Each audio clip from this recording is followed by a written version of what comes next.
Governor Inslee recently delivered his State of the State speech in which he referred to budget proposals that he made back in December. What are your thoughts on his proposals? Well, I think they're premature. He's asked for a 15% increase in the budget, which amounts to something like $1.5 billion.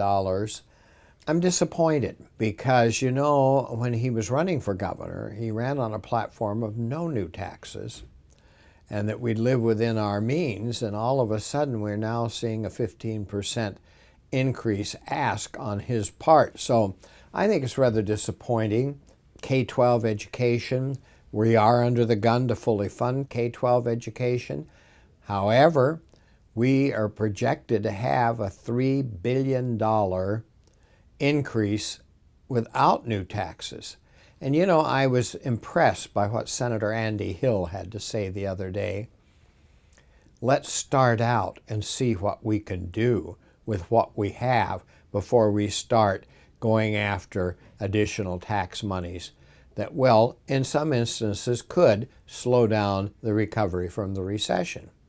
The governor believes tax increases are necessary to fund K through 12 education in light of the Supreme Court McCleary decision. What are your thoughts on that? Again, I'm going to reiterate, $3 billion more coming into the coffer. If we just took that $3 billion and put it on education, that would be more than meeting our obligation at this point.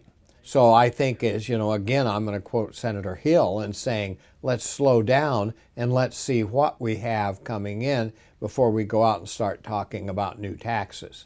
Speaking of education funding, you've introduced a pair of education bills. Tell us about them. Actually, two bills. One is establishing a revolving loan fund, particularly for middle-income children or their families or middle-income folks. In many cases, that person isn't poor enough to get a free education. And on the other hand, they are not wealthy enough that dad can sit down and write a check to pay for Sonny's education.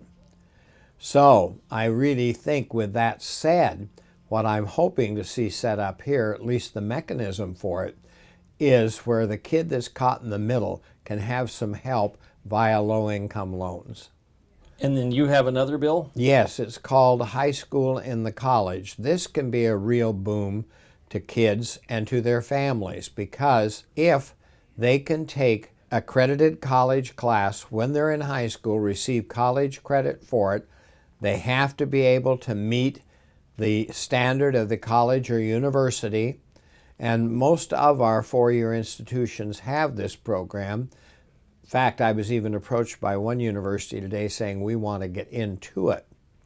And what would happen there is that, for example, West Valley of Yakima, they offer certain high-level math courses. If a student is able to attain and obtain entry into the program and keep a grade level, they're going to get university or college credit. So what this bill does is, right now it's open to 11th and 12th graders. It would take it down to 10th graders.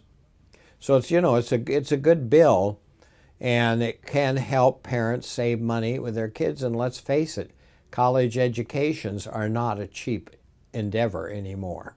So that's what we're hoping to get accomplished. We had an excellent hearing yesterday in the K-12 Education Committee. Chairman Tomiko Santos was extremely gracious, and the fact that she believes in it and is the co-sponsor, my co-sponsor of the bill, I'm hoping that it will come out of her committee with a due pass, go through the floor with the same way, and go to the Senate and pass there to the governor.